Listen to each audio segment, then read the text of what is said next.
Bienvenue dans cette nouvelle vidéo dans laquelle je vais t'expliquer comment publier ton podcast sur iTunes notamment et Spotify essentiellement. L'objectif de cette vidéo, pourquoi c'est de publier sur iTunes, c'est parce qu'en fait beaucoup d'applications de podcast vont scraper iTunes, c'est-à-dire qu'elles vont récupérer les podcasts qui sont sur iTunes vu que c'est la plus grosse bibliothèque de podcasts.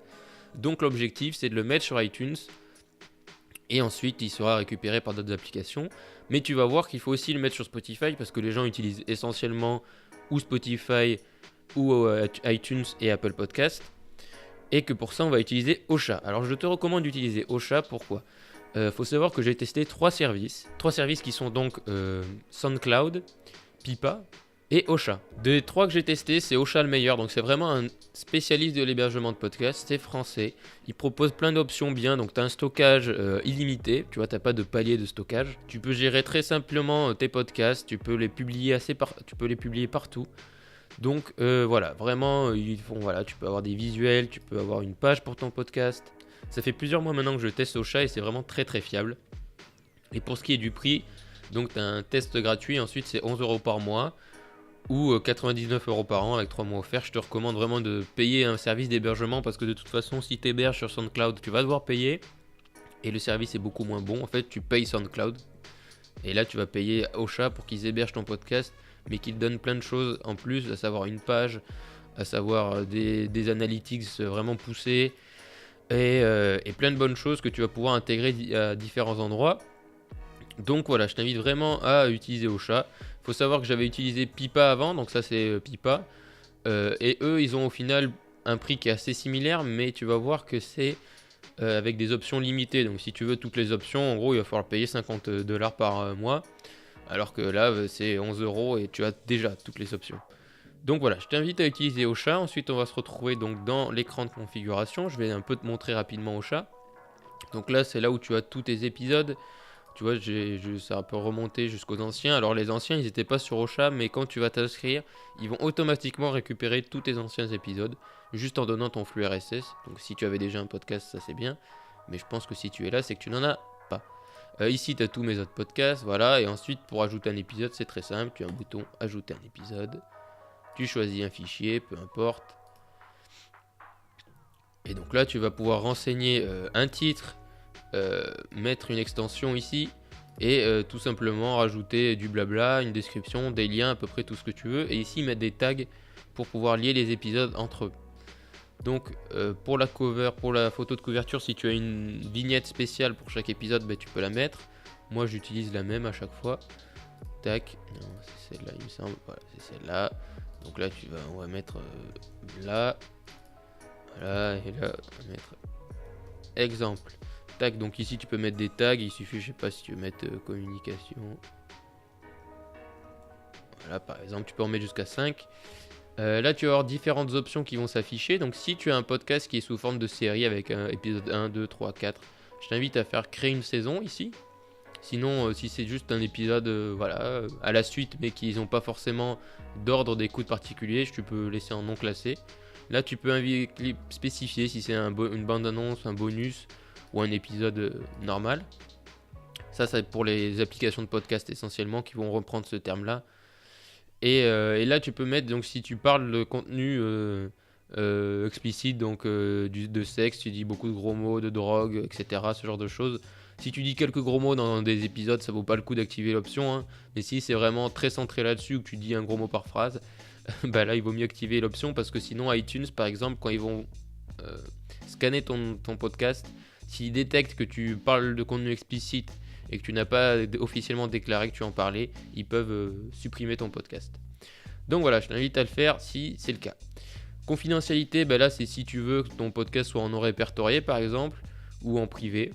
Ça peut être bien si tu fais un podcast d'entreprise ou que tu veux pas que tout le monde y ait accès, que tu aies juste un lien privé pour ensuite un lien non répertorié pour le partager aux gens. Là, permettre le téléchargement de votre épisode, widget, page publique, moi je l'active, comme ça les gens peuvent le télécharger. Partager, donc là tu as une option de partage automatique, donc il te suffit de cliquer ici. Ça c'est un paramètre en amont, je vais te le montrer ensuite, mais donc tu vois, voilà, moi j'ai mis exemple, parce que ça reprend en fait le titre du podcast, et tu peux rajouter des choses, hein, tu peux faire ce que tu veux, et tu peux le partager aussi automatiquement sur Twitter. Voilà, tu peux faire, etc. Tout ce que tu veux et tu peux créer une template qui va le reprendre à chaque fois. Voilà, ensuite tu fais suivant et on arrive à la dernière étape, la publication. Donc là, tu peux choisir de ne pas le publier, donc le garder en tant que brouillon, le programmer, donc par exemple le mettre à 18h22, voilà, très bien. Et là, donc où tu peux le publier maintenant. Donc là, on va dire programmer par exemple, tac, valider, tu valides, il te confirme qu'il sera publié, là il te confirme tout et tu fais retour à l'accueil. Donc je vais le supprimer tout de suite pour pas qu'il se republie, on sait jamais. Et je vais te montrer un truc qui est bien. Donc là, tu as plein d'options. Donc tu as un clip. Donc tu peux créer un clip de ton podcast. Honnêtement, je suis pas forcément fan de leur outil. Je pense qu'il mérite d'être amélioré à l'heure à laquelle je fais la vidéo. Moi, j'utilise Headliner, qui est un super logiciel pour faire des extraits, etc. J'ai fait une vidéo dessus, je te la mettrai en fiche, etc. Donc je te conseille pas forcément d'utiliser ça, mais ça a le mérite d'exister, hein. Donc voilà, on va revenir aux épisodes. Ce qui est vachement bien, c'est que tu peux créer une widget. Donc les widgets, c'est quoi? C'est tout simplement ça que tu vas pouvoir coller sur ton site, par exemple, pour que les gens puissent le lire directement sur ton site. Donc tu as un exemple sur mon site. Voilà, là j'ai fait les notes de l'épisode, j'ai mis des liens et j'ai mis le widget de l'épisode en question. Voilà, et tu peux cliquer ici pour que les gens ils puissent voir un peu la description. Donc tu vois, c'est plutôt pas mal, c'est vraiment bien fait. C'est très simple. Donc pareil, là tu peux personnaliser le widget ici, tu peux lui donner cette forme là, tu peux choisir d'afficher tous les épisodes en dessous ou pas. Moi je le fais pas parce que j'aime bien que ça reste minimaliste, pardon pour le micro. Je te déconseille d'activer la lecture automatique ici, parce que sinon dès que les gens vont arriver sur la page ça va se lancer, donc c'est pas forcément très bien. Et en bas tu vois, tu as des personnalisations de couleurs, de taille, un peu, tu peux faire tout ce que tu veux. Et il suffit de copier le code ensuite là sur ton article ou sur ta page ou peu importe. Et ça apparaîtra comme ça automatiquement. Une fois l'épisode publié, bien entendu. Donc voilà, bon, là on va faire annuler puisque j'ai pas envie que ça remodifie tout. Donc ça c'est pour un épisode en particulier. Ensuite donc tu as des statistiques. Ensuite tu as les widgets, donc ça je te l'ai montré, c'est ici que tu le paramètres. Et ensuite tu as les paramètres. Donc là les paramètres c'est assez important. Dès que tu as créé ton compte, c'est là-dessus que tu vas arriver. Donc tu donnes un nom à ton podcast, il faut créer ensuite une image de couverture. Donc là il recommande 1400 par 1400, moi je te recommande de créer 3000 par 3000 pixels pour avoir plus de flexibilité et une meilleure qualité.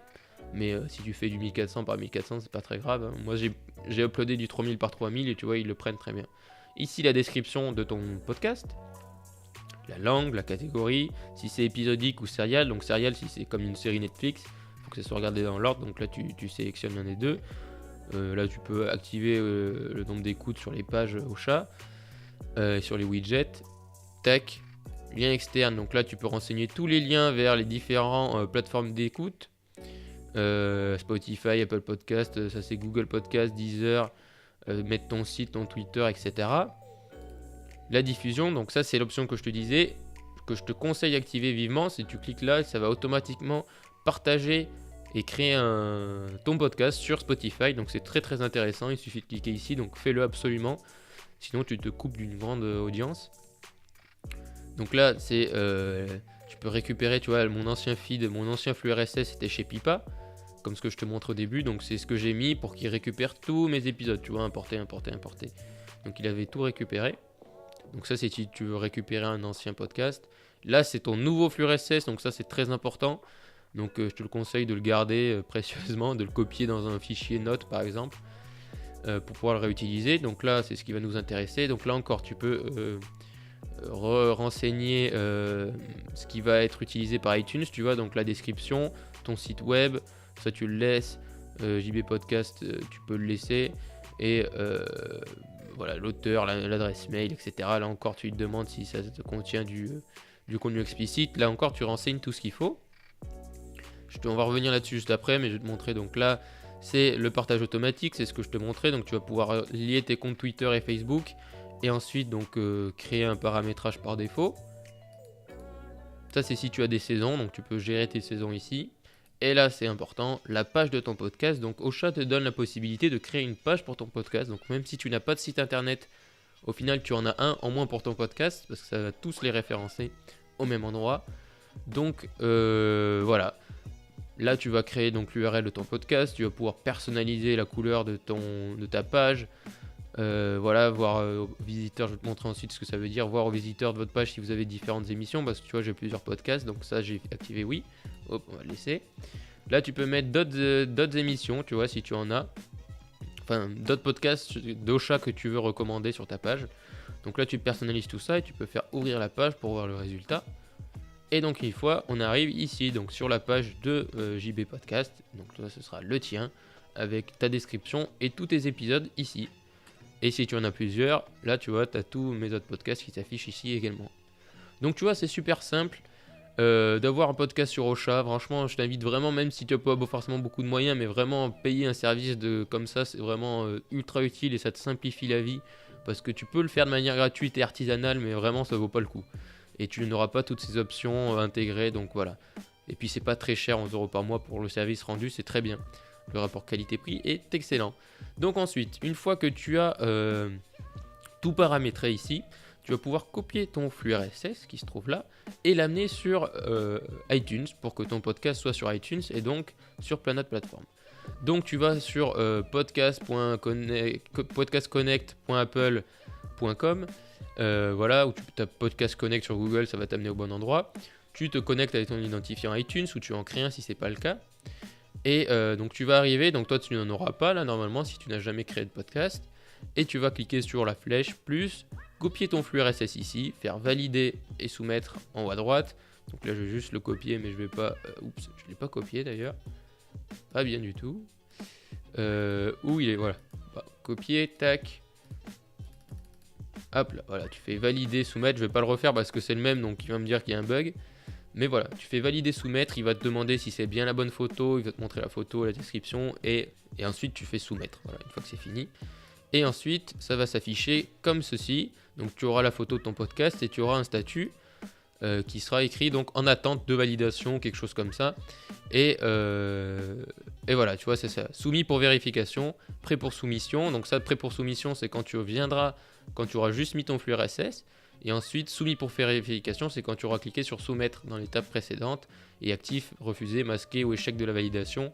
Il faut savoir que s'il dit refusé, masqué ou échec de la validation, il va te donner une raison. Donc des fois, par exemple, ça peut être un bug si tu as mis ton podcast privé ou ce genre de choses. Mais normalement, ça marche bien. Et une fois que ce sera bon, donc ça prend jusqu'à 2 jours maximum pour que ça soit validé. Mais ça va assez vite, ça a rarement pris 2 jours. Et donc voilà, ça ressemblera à ça une fois fini. Tu pourras faire afficher dans l'iTunes Store. Et voilà, tu auras ton podcast dans l'iTunes Store avec tous tes épisodes de référencés. Et une fois que ça c'est fait, eh ben, le plus gros du travail est fait, puisque là, normalement, beaucoup d'applications vont en fait aller sur iTunes récupérer ton flux RSS pour l'utiliser. Et dans tous les cas, normalement, si tu as Ocha, tu auras donc ta page de podcast que tu peux partager et que les gens peuvent utiliser pour écouter directement ton podcast, Spotify et Apple Podcast, donc dans tous les cas, ou iTunes, hein, c'est la même chose, donc dans tous les cas, ton podcast est très bien distribué. Si tu veux connaître une astuce pour avoir ton podcast distribué sur absolument toutes les plateformes et annuaires de podcast, je t'invite à aller dans la description, j'ai fait une série de 3 emails dans lesquels je te donne des conseils pour ton podcast et notamment un email spécialisé sur la distribution. Donc si ça t'intéresse et que tu veux en savoir plus, il suffit d'aller dans la bio, enfin dans la description plutôt, et de cliquer sur le lien en question. Donc voilà, j'espère que cette vidéo t'a intéressé. Si c'est le cas, petit pouce bleu bien entendu. Si tu veux avoir plus de contenu autour du podcast, je t'invite à t'abonner à la chaîne. Et si tu as des questions par rapport à cet épisode, ou que par exemple, je sais pas, tu rencontres un problème avec iTunes, n'hésite pas à me les poser en commentaire. Moi, je réponds aux questions avec grand plaisir. Voilà, j'espère que cette vidéo t'a plu et t'a intéressé et surtout que tu vas créer ton podcast et le publier maintenant. Je te remercie, à bientôt et surtout, reste optimiste.